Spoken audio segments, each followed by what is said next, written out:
Assalamualaikum warahmatullahi wabarakatuh. Oke, kali ini gue akan menceritakan alur cerita film yang berjudul Bad Boys Just Serious, yang menceritakan tentang gangster-gangster yang ada di Hiroshima, Jepang. Semua gangster yang ada di sana memperebutkan gelar gangster terkuat nomor 1 di Hiroshima. Meski film ini lebih menceritakan tentang seorang pria culun yang datang di tengah pertarungan antar gangster itu. Oke, jangan lupa siapkan dulu udut dan kopainya cuy. Kita gas.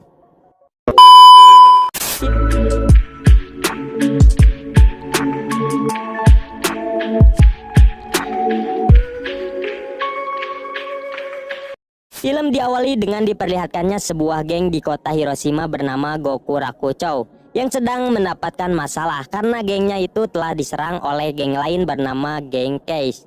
Tapi ternyata penyebab Case menyerang Gokuraku karena pemimpin geng Gokuraku bernama Toshi yang telah menyerang terlebih dahulu. Tapi orang terkuat nomor 2 di geng Gokuraku bernama Yoji tidak mengetahui masalah itu. Ia lalu ngebacot kepada bosnya dan meminta penjelasan kenapa geng mereka diserang. Setelah dijelaskan panjang lebar, ia pun langsung memarahi Toshi karena telah nekat menyerang geng lain. Yang ternyata alasan Toshi nekat melakukan itu karena ia ingin geng Gokuraku menjadi geng terkuat di Hiroshima. Dan bisa kita ketahui Yoji memiliki 2 pengikut setia, yaitu Eiji dan Hisao. Di tempat lain kita diperkenalkan dengan seorang pria culun bernama Kiriki Tsukasa yang sedang dipajak oleh segerombol berandalan.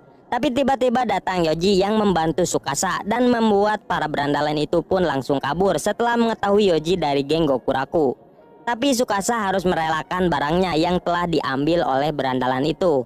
Padahal barang itu akan ia diberikan kepada seorang cewek bernama Kumi yang sedang ada di seberang jalan. Tidak lama kemudian Kumi pun berlari karena ada sekelompok gangster yang mengejarnya. Melihat hal itu Tsukasa pun mencoba untuk menyelamatkan Kumi, tetapi Yoji mencegahnya karena ia tidak mungkin melawan geng itu. Lalu Yoji membawanya ke kafe, yang dimana kita tahu kafe itu tempat kerjanya Kumi sekaligus tempat nongkrongnya Yoji and the gang. Di tengah obrolannya itu tiba-tiba Yoji mendapatkan telepon dan memberitahunya bahwa geng Gokuraku telah dibantai oleh geng Case. Mendengar hal itu, ia dengan cepat pergi ke markas besar geng Gokuraku untuk melihat keadaan anggotanya. Setelah melihat anggotanya yang babak belur, ia pun memutuskan untuk pergi ke markas geng Case untuk melakukan perdamaian dengan mereka agar tidak ada lagi peperangan. Tetapi Toshi melarangnya karena itu akan mencoreng nama baik geng Gokuraku. Karena Yoji yang selalu nurut dengan perintah Toshi, Eiji dan Hisa pun mulai kecewa dengannya. Mereka berdua pun menceramahinya agar Yoji berani bertindak dan menghentikan sifat songongnya Toshi. Keesokan harinya Tsukasa tidak sengaja melihat Yoji yang sedang mengulang di sisi jalan. Tapi ternyata di hadapan mereka berdua ada Kumi yang sedang dibawa oleh anggota geng Gokuraku. Tsukasa pun dengan cepat langsung mengejarnya untuk menyelamatkan Kumi meski sudah dicegah oleh Yoji. Di markas besar Gokuraku dengan polosnya Tsukasa menyuruh mereka untuk melepaskan Kumi. Namun malah dibantai oleh anggota Gokuraku karena sudah berani masuk ke dalam markasnya. Dan Yoji yang berada di sana hanya bisa melihat dan tidak bisa melakukan apa-apa. Tapi tak disangka setelah Kumi ditampar oleh Toshi, tiba-tiba Tsukasa bangkit dan berubah seperti seorang iblis. Karena dengan mudahnya Tsukasa langsung membantai anak buahnya Toshi. Bahkan Yoji dan kedua temannya terkejut melihat hal itu. Karena Tsukasa yang terlihat culun ternyata bisa baku hantam dan membantai beberapa anggota Gokuraku. Dan saat Tsukasa akan diserang dari belakang, tiba-tiba Yoji dan kedua temannya langsung membantu Tsukasa. Dan akhirnya Yoji pun mulai berani melawan pemimpinnya sendiri demi menyelamatkan gengnya dari perpecahan. Dan langsung baku hantam squad versus RW.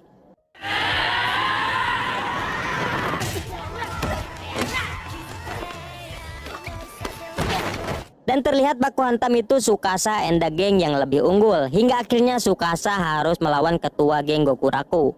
Namun dengan mudah ia mengalahkan Toshi. Dan setelah mengalahkan Toshi, ia terkejut karena Kumi yang menghampiri Toshi, yang ternyata Kumi adalah adiknya Toshi.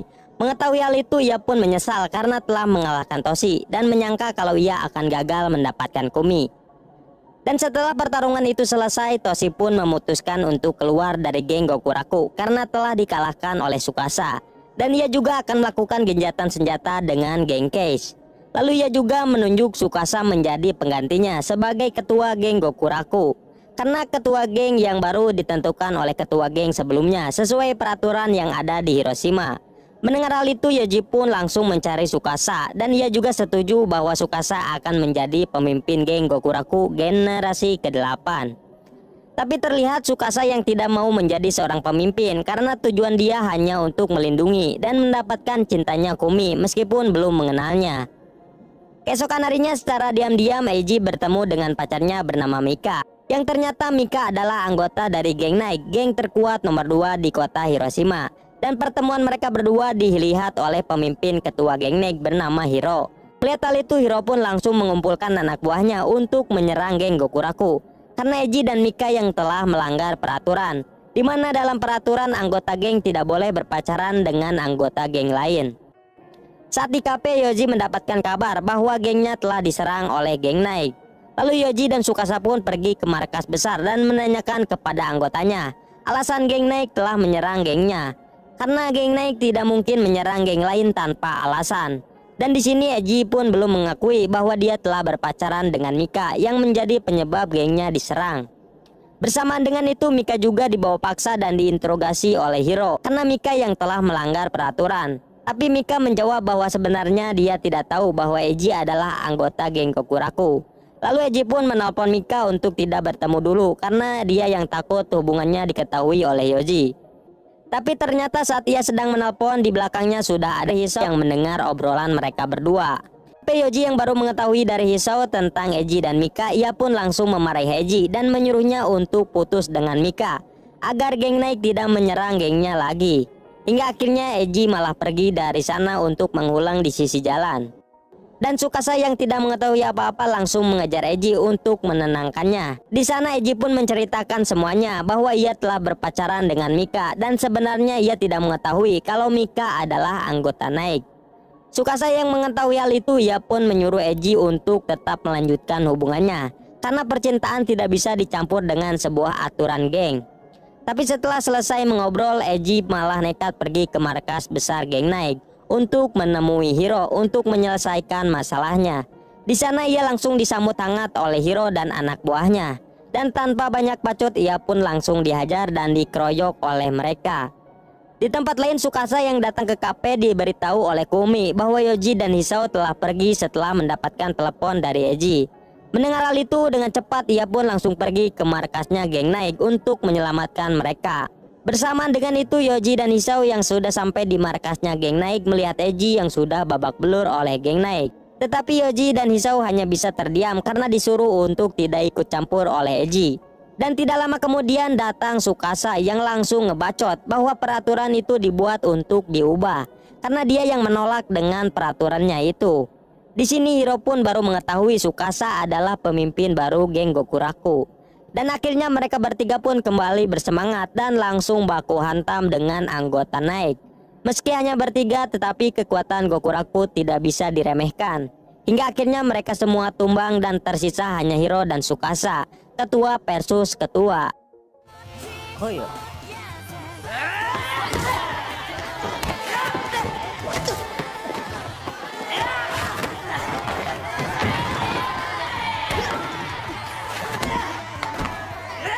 Terlihat pertarungan mereka berdua yang cukup sengit karena jika dilihat Hiro adalah orang terkuat kedua di Hiroshima.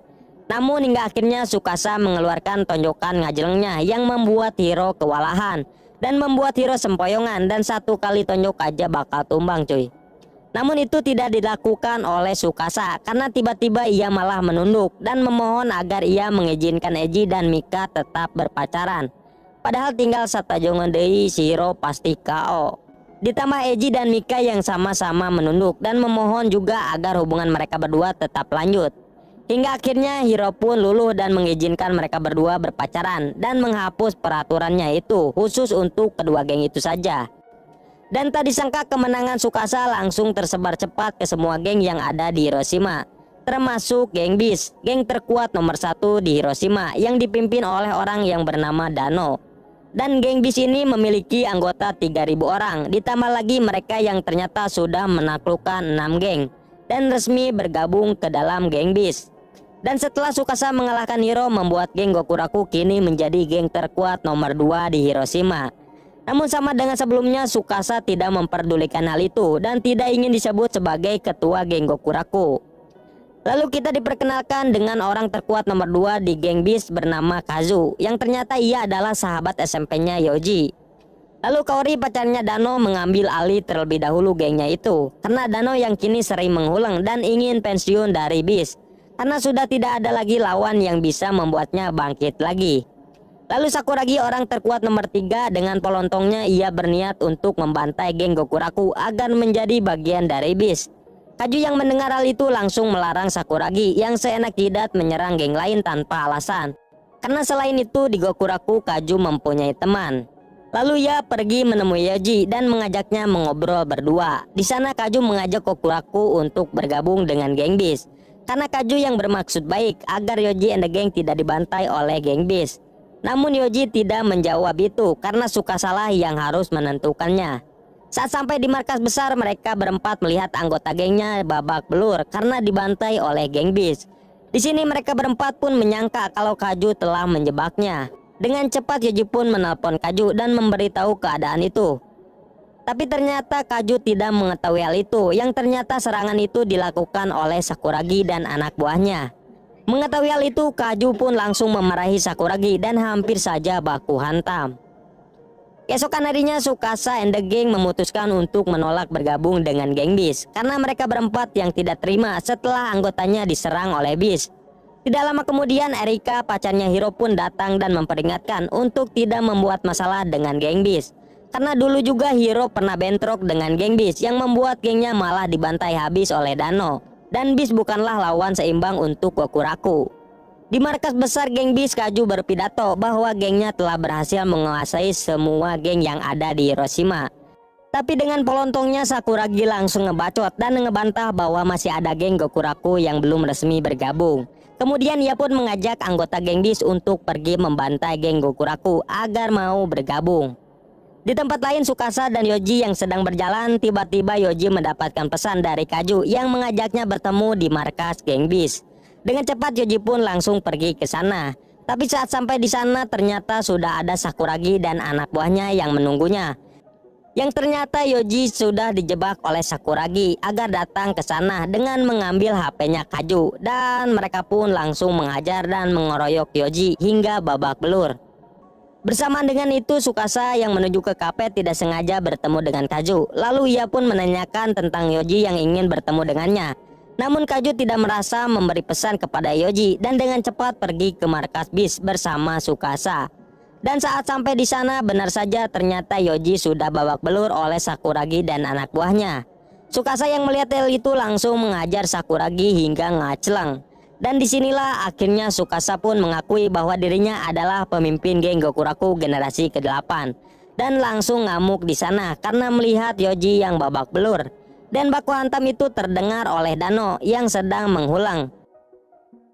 Mendengar hal itu, ia pun langsung keluar dan melihat semua anak buahnya termasuk Sakuragi sudah dibantai oleh Tsukasa sendiri. Bahkan Kaju yang melihat hal itu tidak menyangka Tsukasa yang terlihat culun bisa membantai anggotanya. Dan tanpa banyak bacot, Tsukasa pun langsung berlari dan mengeluarkan jurus andalannya, yaitu Nenggel Bari Ngajleng ke angan Dano. Meskipun sedikit terpental, namun pukulannya itu tidak membuat Dano terjatuh. Dan saat mereka berdua akan baku hantam, terdengar suara sirine polisi yang menuju ke tempat itu. Mendengar hal itu, mereka pun semua langsung kabur dari sana. Dan ternyata pukulan itu membuat Dano bangkit dan bergairah lagi untuk baku hantam. Dan kejadian itu membuat awal peperangan geng Beast dan Gokuraku dimulai. Di markas besar, Dano mengumpulkan semua pasukannya dan siap berperang dengan geng Gokuraku.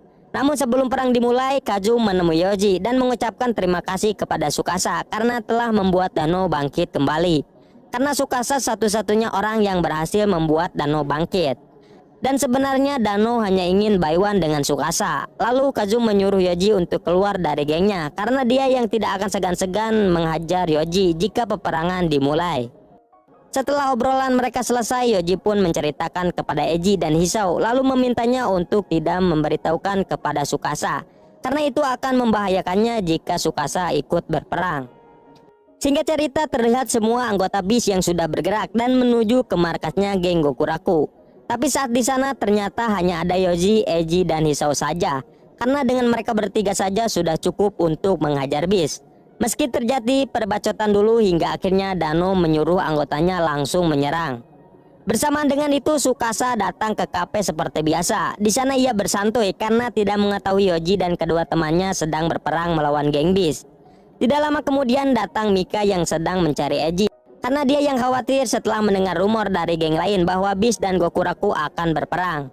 Mendengar hal itu, tanpa banyak bacot Tsukasa langsung pergi ke markasnya.